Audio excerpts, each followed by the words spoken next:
Hello everyone, কেমন আছো সবাই? আশা করছি সবাই ভালো আছো, সুস্থ আছো। Welcome back to my channel. Gobinda সবাইকে ভালো রাখুক এই কামনাই করি, আর আমিও যাতে ভালো থাকি সেই কামনা তোমরাও করো। তো চলো, আজকে একটা লং ভিডিও করবো ভাবছি। তো কী নিয়ে বলবো? হ্যাঁ, ঠিক করিয়ে নিয়েছি কী নিয়ে বলবো।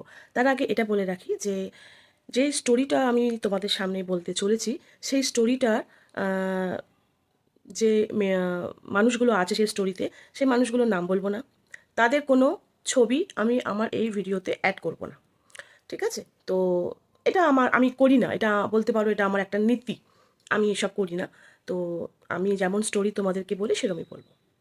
আচ্ছা, তো যখন আমি স্টোরিটা শুনছিলাম না, তো তখন আমার যখন লাস্টের দিকে স্টোরিটা আমি শুনলাম, তো আমার ভেতর থেকে যেন একটা গিনগিন করছিল। মানে কি বলবো, ঘেন্না বলবো না, বাট একটা মানুষ এতটাও মানে নরপিচাস যাকে বলে হতে পারে, সেটা আমি সত্যি মানে ভাবতে পারিনি। মানে মানুষের রাগ যে মানুষকে কোথায় নিয়ে যায়, এই স্টোরিটা হচ্ছে তার একটা জলজ্যান্ত প্রমাণ। হ্যাঁ, ঠিক আছে। তো অবশ্যই স্টোরিটা এখানকার নয়, মানে আমাদের পশ্চিমবঙ্গের নয়। তো আমি অত ডিটেলসে যাব না।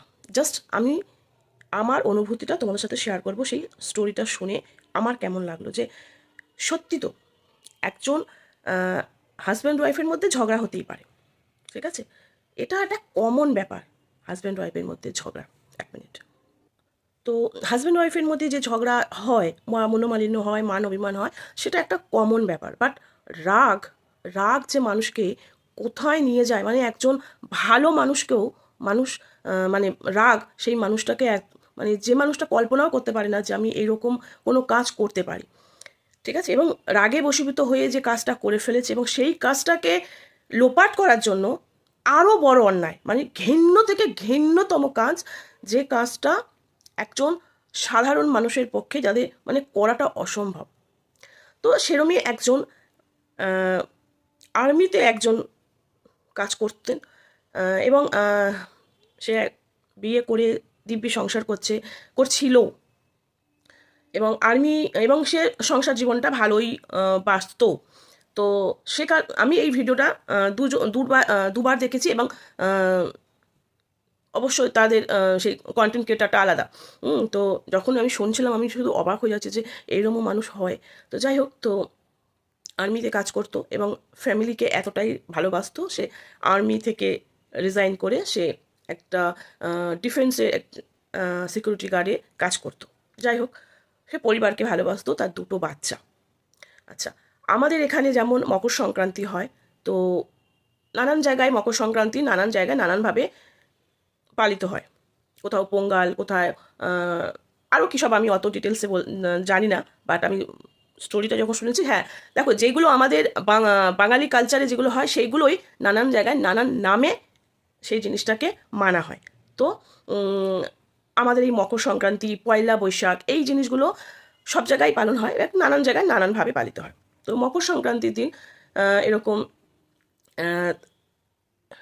মানে যে স্টোরিটা আর কি বলতে যাচ্ছি, সেই স্টোরির যে মহিলা ক্যারেক্টার, সেই ওয়াইফ তার হাজব্যান্ডের কাছে বলেছে যে আমি বাপের বাড়ি যাব। তো হাজব্যান্ড বলেছে যে এখন না, দুদিন বাদে যেও, আমার এখন একটু কাজ আছে, আমি একটু ব্যস্ত আছি, আমি এখন যেতে পারবো না, বা তোমাকে দিয়ে আসতে পারবো না, বা তোমার এখন যেতে হবে না। তো এই ব্যাপারটা নিয়ে স্বামী স্ত্রীর মধ্যে চরম একটা অশান্তি হয়, এবং এই অশান্তিটা এতটা পরিমাণে হয়ে গেছে যে স্বামী রেগে গিয়ে স্ত্রীর গলা কখন মানে এত জোরে গলাটা টিপে ধরেছে, স্বামী বুঝতেই পারেনি, এবং স্ত্রী তৎক্ষণাৎ তার মৃত্যু হয়ে যায়। ভালো, মৃত্যু হয়েছে। এবং স্বামীটি পরে পুলিশের কাছে সে বয়ান দিয়েছে আর কি, এবং সে বলেছে যে সে হায়দ্রাবাদে যে জায়গায় থাকে সেই জায়গায় প্রচুর সিসি ক্যামেরা ভর্তি। তো সেখানে ওইভাবে বডি বার করে নিয়ে যাওয়া তার পক্ষে অসম্ভব। তো সেই মৃত ওয়াইফকে যাতে মানুষ তার ওপর ঘেন্না না করে, মানে সেই পুরুষ মানে ব্যক্তিটির ওপর যাতে কেউ ঘেন্না না করে, বা তাকে কেউ খারাপ না ভাবে, তো সে সেই মৃত লাশটাকে নিয়ে যা করেছে, যখন আমি লাস্টের দিকে স্টোরিটা শুনছি, মানে আমি অবাক। চলো, হয়ে গেছে, হ্যাঁ, হতে পারে যে মানুষের রাগ যখন চরম মাত্রায় হয়ে যায়, তখন মানুষ রাগে কি করে মানুষ নিজেই জানে না। কিন্তু তারপরে যেটা করেছে সেটা কিন্তু রাগ নয়, সেটা কিন্তু সে এই ভেবেই করেছে যে আমি যাতে 5টা লোকের কাছে আমার ইমেজ খারাপ না হয়, কারণ সে আর্মির মতন একটা পজিশনে সে ছিল, তারপর সে ডিফেন্সে সিকিউরিটি গার্ডের কাজ করেছে, এটাই তো শুনলাম। যাই হোক, যদি ভুল বলে থাকি তোমরা আমাকে একটু কমেন্ট করে জানিয়ে দিও। তো সে তার ইমেজটা নষ্ট করতে চায়নি, সে এটা প্রমাণ করতে চেয়েছিল যে তার ওয়াইফ ঝগড়া করে বাড়ি থেকে বেরিয়ে গেছে এবং বেরিয়ে গিয়ে কোথাও হয়তো অ্যাক্সিডেন্টলি সে হয়তো মারা গেছে বা অন্য কিছু একটা হবে, সে এটা প্রমাণ করতে চেয়েছিল। বা তাকে খুঁজে পাওয়া যাচ্ছে না, সে নিখোঁজ, কারণ সে হাজব্যান্ড তার ওয়াইফের বডিটাকে এমনভাবেই নষ্ট করেছে, এটাই তার প্রমাণ হয় যে সে এটাই করতে চেয়েছিল যে মানে লোকের কাছে এটা বোঝাতে চেয়েছিল যে তার ওয়াইফ নিখোঁজ হয়ে গেছে। যাই হোক, কি জানো তো, কোনো মানুষ যদি এই জিনিসে মানে এইটার ওপরই তার দক্ষতা থাকে, সে একটার পর একটা মানুষ মারছে, তাহলে সে আলাদা। কিন্তু কোনো মানুষ যদি সাংসারিক হয় এবং সেই মানুষ যদি হঠাৎ করে রেগে গিয়ে রাগে বশীভূত হয়ে যদি কোনো অঘটন ঘটে যায় এবং সেইটাকে চাপা দেওয়ার জন্য তাকে আরও অনেক ক্রাইম করতে হয়। যেমন আমরা জানি যে মিথ্যে কথা বলতে নেই, একটা মিথ্যে বললে সেই মিথ্যেটাকে ঢাকার জন্য আরও 1000টা মিথ্যে কথা বলতে হয়, এটা আমরা শুনে এসেছি, তাই না? এটাও ঠিক অনেকটা এরকম। তো যখন পুলিশ এবং মেয়েটির একটা অভ্যেস ছিল, সে প্রত্যেক দিন তার বাড়িতে ফোন করতো, মানে মা বাবার কাছে ফোন করতো।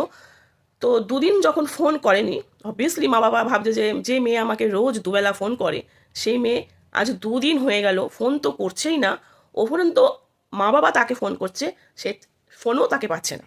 তো মা বাবার চিন্তা হয়, প্রথমে মা বাবা তার জামাইকে ফোন করে, জামাই বলে এই ব্যাপার, এই ঘটনা হয়েছে, সে বাড়ি থেকে বেরিয়ে গেছে। মা বাবা ওয়েট করে, মশা খুঁজছে সামনে, মা বাবা ওয়েট করে, তো কোনো কিছু হয় না। তারপর মা বাবা থানায় যায় জামাইকে সঙ্গে করে নিয়ে।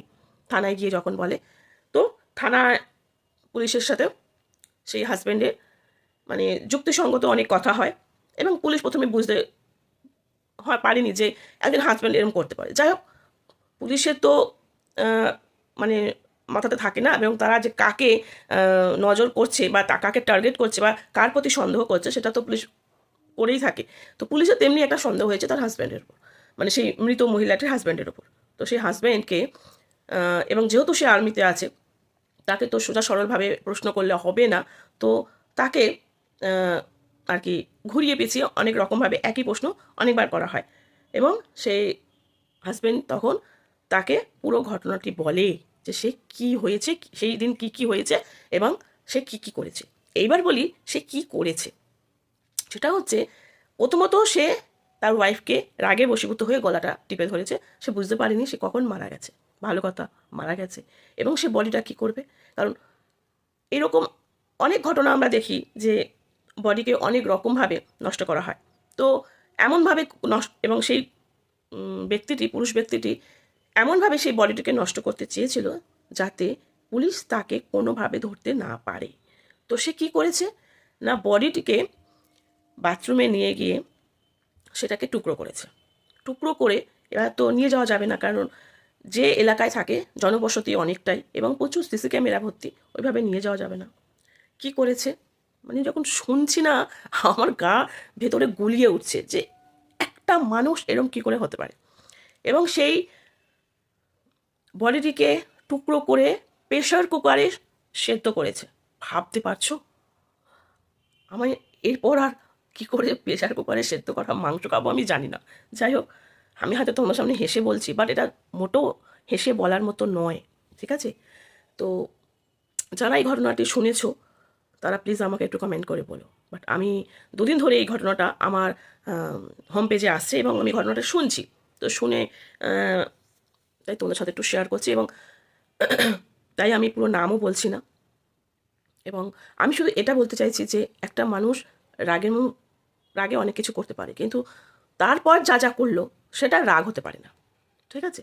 তো সেই বডিটিকে সেদ্ধ করেছে টুকরো টুকরো করার পর করে, তারপর সেদ্ধ করে সেই মাংসগুলোকে ছাড়িয়ে সেই হাড়গুলোকে গুঁড়ো করেছে, করে তারপর ব্যাগে করে নিয়ে যেখানে থাকতো সেখানকার সামনে কোনো লেকে, একদম লেকের মাঝখানে ফেলেছে, যেখানে ফেললে সচরাচর পুলিশ যেতে পারবে না। কারণ যদি মানে পাড়ের কাছে ফেলে পুলিশ পেয়ে যাবে, এবং তার জন্য একদম মাঝ বরাবর পেয়েছে, যাতে ওই লেকে যে সমস্ত জলের যে সমস্ত জলজ প্রাণীরা রয়েছে তারা সেগুলোকে অনায়াসে খেয়ে নিতে পারে। বুদ্ধিটা শুধু ভাবো। আচ্ছা, তারপর সে বাড়ি এসে পুরো বাড়ি মানে সেই পুরো বাড়ি একদম ডিপ ক্লিন করেছে, যাতে কোনো রকম কোনো ক্লু পুলিশ যাতে না পায়। ঠিক আছে, তো তারপর সেই যথারীতি পুলিশের কাছে সবই বলেছে। বলার পর পুলিশ বাড়িতে এতটুকু ক্লু পায়নি। আর আমরা জানি যে ক্লু না পেলে যে কোনো কেস দাঁড় করানো যায় না কারোর ওপর। তাহলে তো যাকে আর কি পুলিশ সন্দেহ করছে সে তো অনায়াসে বলতে পারবে যে আমি এসব কোনো কাজ করিই নি, আমাকে ফাঁসানো হচ্ছে বা কিছু। মানে আমি যখন এই ঘটনাটা শুনলাম 2 দিন ধরে, আজকেরও শুনেছি, 2 দিন আগেও শুনেছি, ঠিক আছে, তো দু জায়গায় যখন দুটো মানে ভিডিও আমি যখন দেখলাম, তখন আমি শুধু ভাবছি এটা কি করে হতে পারে। রাগে মানুষ অনেক কিছু করে, কিন্তু রাগে মানুষ একটা মানুষকে এইভাবে মানে যাতে পুলিশ খুঁজে না পায় এইভাবে তাকে নষ্ট করতে পারে, আমি অবাক। হ্যাঁ, আমি জানি রাগটা মানুষের খুব মারাত্মক, ওই জন্যই এরকম প্রচুর দেখবে মোটিভেশনাল ভিডিও আছে যে রাগ কন্ট্রোল করা, রাগকে কিভাবে কন্ট্রোল করতে হবে। কিন্তু সত্যি কথা বলতে যখন আমি এই ঘটনাটা শুনছিলাম না, তখন আমি সত্যি ভাবছিলাম যে এরকম রাগে এরকম অনেক ঘটনা না হয়েছে। আমি আমার মানে ধরো এরকম হাজব্যান্ড ওয়াইফের মধ্যে এরকম ঝগড়াঝাটি হয়েই থাকে, আমিও রাগে অনেক কিছু বলে ফেলতে পারি, বা হাজব্যান্ডও রাগে অনেক কিছু বলে ফেলতে পারি। মানে কি সাংঘাতিক না, আমি না শুনে বিশ্বাস করো আমার সেই কিছু মানে কিছু স্মৃতি আমার মনে পড়ে যাচ্ছে, যে মানুষ রাগে কতটা নৃশংস হতে পারে। আর এটা করতে পেরেছে তার আরও একটা সহজ উপায় হলো, যখন এই কাজগুলো করেছে সেই দম্পতির যে দুটো বাচ্চা, সেই দুটো বাচ্চা বাড়িতে ছিল না, সে বাচ্চা দুটো তার মাসির বাড়িতে ছিল। এই মকর সংক্রান্তি উপলক্ষে সেই বাচ্চা দুটো তার মাসির বাড়ি গিয়েছিল, আর সেই জন্য কাজটা করতে এতটা তার কাছে সহজ হয়েছে। আমি রীতিমতো আমি বলতে পারো কোমায় চলে যাওয়ার মতন অবস্থা। কারণ এই ঘটনাটা শোনার পর নিজের অনেক কিছু বলতে ইচ্ছা করছে, কিন্তু বলতে পারছি না, বুঝতে পারছো? তো এই হচ্ছে ব্যাপার। সত্যি রাগ ভীষণ ভয়ঙ্কর জিনিস। আর একটা ভয়ঙ্কর জিনিস হচ্ছে, যখন তুমি দেখবে, যেটা করা উচিত, আমিও করি, যে যখন দেখছো তুমি যে অপর প্রান্তের মানুষটি খুব রাগ করছে, খুব চেঁচিয়ে কথা বলছে, তখন না আর এক পক্ষকে চুপ করে যেতে হয়, যে চলো, নিশ্চয়ই তো কোনো কারণ আছে বা কিছু কারণে আমাকে যেতে বারণ করেছিল, সেই দম্পতির কথা বলছি। তো এটা না প্রত্যেকটা মানুষের লাইফে খুব মানা উচিত, যে যখন মানুষের হতে পারে ঝগড়াঝাটি, হতে পারে ঝগড়া, দুজনের মাথা চরম গরম হয়ে যেতে পারে, তখন যে কোনো একজনকে ঠান্ডা হয়ে যেতে হয়। কারণ একজন যদি ঠান্ডা হয়ে যায়, অপরজন রাগ অতটা সেই লেভেলে গিয়ে পৌঁছাবে না। তো এটাই আমার তো বলার উদ্দেশ্য, যে রাগ সত্যি খুব ভয়ঙ্কর জিনিস।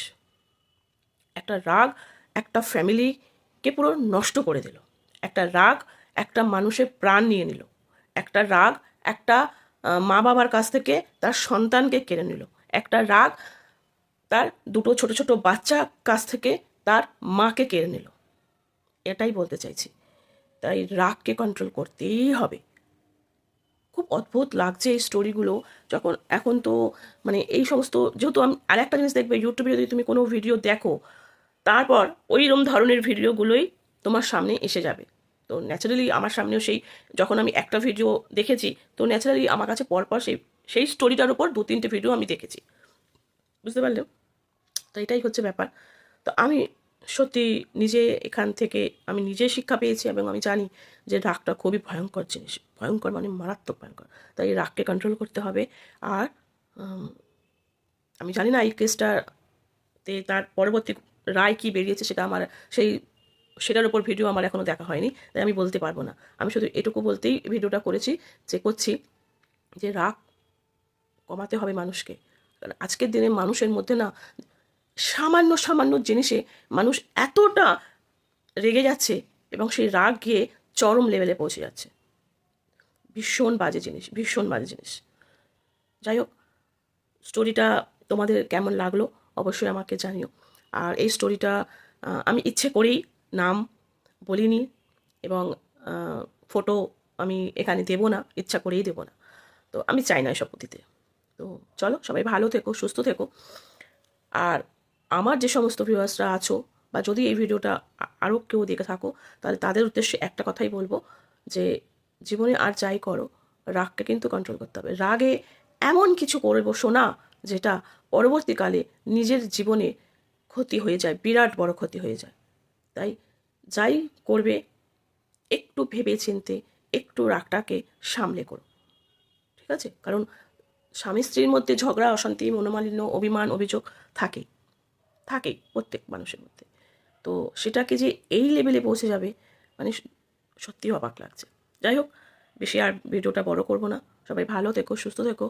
মানুষ আজকাল আর মানুষের মধ্যে নেই। মানুষ আজ মানে মানুষ আজ দিন দিন কষাইতে পরিণত হচ্ছে। চলো, ভালো থেকো সবাই, সুস্থ থেকো। ভালো লাগলো অবশ্যই লাইক করো, কমেন্ট করো, পাশে থেকো। টাটা।